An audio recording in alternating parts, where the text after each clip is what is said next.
Ал күн қайырлы болсын. Бүгін мамамызбен целый день свиданиядамыз. Мам, қалың қалай? Деловой болып отырсың ғой. Уақыт жоқ дейсің. Ой, айтпа. Документ жөндеймін деп миым шіріп отыр. Сол мамама сұрақтарың болса қойыңдар. Соннан шықтық. Кәдімгі бір челлендж. Красавицаларымды алып келдім тамақтануға. Сәлем Тұрсын. Прическасы қалай, күшті. Мен де кеттім тамақ ішемін. Қалдарың қалай? Кім ол? Мен? Қалдарың қалай деймін. Жақсы.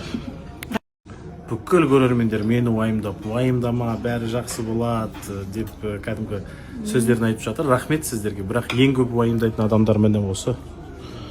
Қатты уайымдаған. Сонымен Тұрсын. Жобадан кеттім. Комментарий. Ничего, өмір алда, алар асуың көп. Сондықтан не переживай, бәрі жақсы болады. Дейді. Енді осыдан кейін қалай жаман боласың, мам? Жорыққанда жолың болсын. Өзің айтпақшы. Тағымды алсаң да бағымды ала алмайсың деген сияқты Алланың көзі дұрыс болсын. Өйде. Бол. Мамаңыздың жасы қаншада деген сұрақ, және сұрақ толықтырып кетейік. Жалпы немен айналыстың, жасың қаншада, өзің жайлы қысқаша ақпарат берші. Қызың жасы 25-те әлі. Мектепті алтын медарға бітірдім. Ауылдан ақ өсіп өнгенмін. Қойшының қызы болдым. Қай жерден? Сарқан қаласы Талдықорған облысы болатын. Қазір Жетісу болды ғой енді. Одан кейін политехникалық институт Сәтбаев атындағы. Соның автоматика телемеханика факультетіне түсіп, 44 жыл бұрынғы АПК, қазіргі АЛС деп аталатын Алматинский электрический станция. Сонда теплосеть те бар оның ішінде. Сол департаментте 44 жыл жұмыс істедім. Содан зейнетке шығып енді 25-ке жаңа толып отырмын. Үйде. Шәкеңдей ақылды парасатты адамды дүниеге әкелу үшін не жеп, не іштіңіз? Рецептісі бар ма дейді. Рецептісі жоқ, бірақ жар таңдауда адаспау керек. Ақылды, парасатты күйеуім болғаннан кейін, оның бәрі жақсыдан жаман туса да, жаманнан жақсы туса да тартпай қоймас негізге дейді. Негізі дұрыс бала болса, балады негізді болып туады. Демек, балаң жақсы болсын десең, жақсы күйеу. Жақсы күйеу, дұрыс айтасың. Шахкерім туралы қызықты 3 факт. Қызықты, яғни мақтап кетпе. Қызықты факт. Шахкерім кішкентай кезінен 7 айлығында жақсы сөйледі. Ал 1 жасқа жетпей 9 айында толық предложение. Сөйлем сөйледі. Хош, сонда мен 6 айымнан бастап миларыңды аштым ба? Неге? Дұрыс. Сенбесең бізде. Бірінші айтқан сөзім қандай болды? Сөйлемін. Тотай, жат орныңа деген. Неге?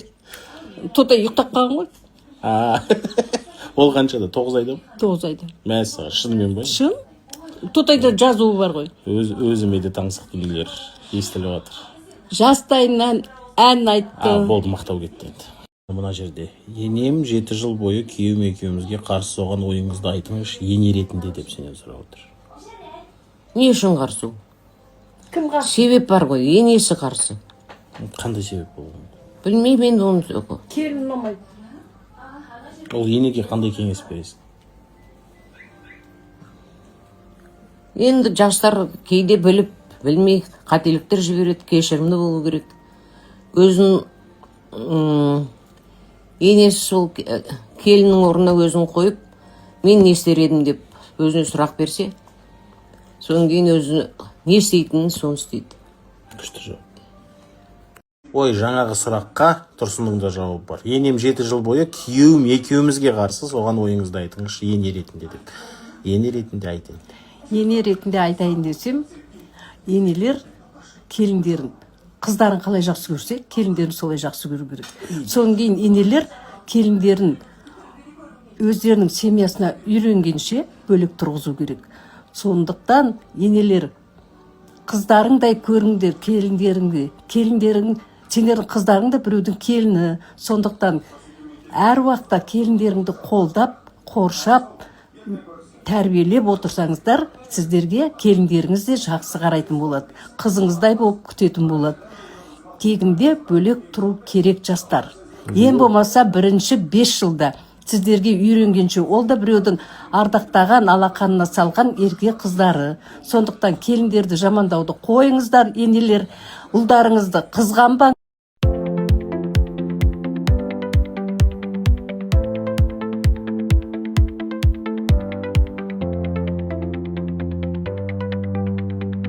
Махаббат.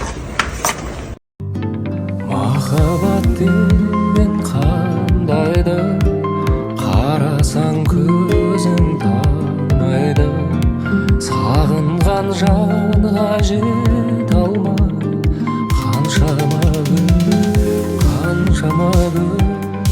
Құтпан кеш, достар. Ой. Жоғарыдағы историялар чисто для прикол түсіріп қойдым ғой. Түсіріп қойдым, монтаждап қойдым.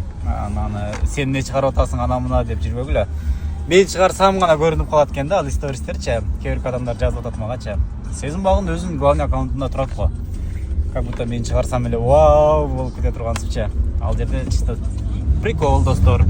Нұрлан менен Элдананың арасында еш нәрсе жоқ, білесіздер барыңыздар. Ал бергі Дико менен бергі досым Айдос Эко жөніне отырышат ем, олар сезім бағын аккаунтында тұрады. Как будто мен шығарғаннан кейін бір вау болып кете тұрғансың ше. Право? Дұрыс па? Сол.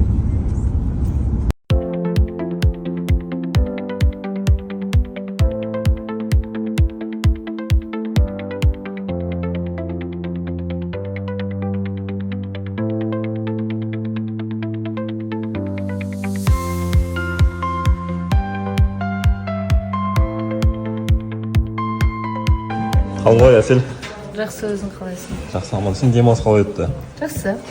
Алдында суббота күні сені шүкіралла эфирден сұрап алып еді. Иә, күшті кездесу болды. Ерекше кездесесің ба? Иә, ерекше болды. Қайда алып барды жігіт? Құпия болып қалса бола ма? Эфирде көрсетеміз. Эфирде ма? Главное, ұнады. Иә, ұнады. Бір жағдайлар болды басында, содан кейін нормально болды екеуміз. Спокойно локация тауып. Жас мәселе болып жатқан жоқ па? Кейбір кезде білінетін шығар, бірақ қатты емес. Ол прям өзінің мінезі жақсы ғой. Ер мінезі прям. Жас екенін білдіртпей қасында қорған болып жүр дейсің. Білдіртпейді. Вообще білдіртпейді. Қайсар, ассалаумағалейкум, қалай? Уағалейкум ассалам, жақсы шүкір, өзіңіз қалайсыз? Жақсы, шүкір. Демалыс қалай өтті? Демалыс өте күшті өтті. Жылқыға бардық балалармен бірге. Өте жақсы өтті демалыс. Бірақ содан кейін бір салқындап ауырып қалғаным бар бүгін.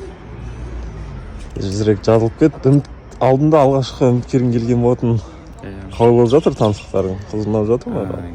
Иә, бір-бірімізге жазып сөйлесіп тұрмыз. Кешкісін кездесем деп ойлаған, бірақ болмай қалды. Сол ауырып кішкене тамақтаныстық. Неге атқа бірге алып бармадың қызды? Ол кезде ол балалармен келісіп қойғандықтан дұрыс емес болады деп ойладым. Өзіміз төртеуміз барамыз дедік. Ол уже қате болып кетеді деп ойладық. Алғаш кездесең оңаша өзім сөйлесу керекпіз дейсіз ғой. Иә, оңаша сөйлесу керек бір жағынан. Есің еді негізі үміткердің? Ақылжан. Айдоста не өзгерген, неғып жасарып кеткен десем, сақал мұрт алынып қалды. Не түрткі болды Айдос? Просто бір өзгеріп көрейік деп. Әлбетте өзгертейік, көрейік. Әлде алдында келген үміткердің қасында кішкене жас көрінейін деп. Жоқ, мәселе одай емес. Жалпы бүгін өзім бір алып келіп көрейін деп. Үміткерің қалай жалпы? Таныстарың қалай болып жатыр? Жақсы, бір қалыпты сол. Қалай өтті алғашқы кездесу? Нормально. Әлі болмады ма? Эфирге ортаға шыққан кезде айтатын болдым ол жайында. Неге саған баласы маңызды ма? Мен талаптарымды айтып кеткем, ажырасқан әйел негізінде. Ұнап жатса? Ұнап жатса да қарамаймын. Мен талаптарымда айтылған ол нәрсе. Ажыраспаған болу керек, баласы болмау керек деген. 28 жасқа дейін деп. Өзінде бұрын соңда үйленбеген. үйленбеген. Ажыраспаған, іштамаған. Балаңдар жоқ? Ешкім жоқ, өзім ғана.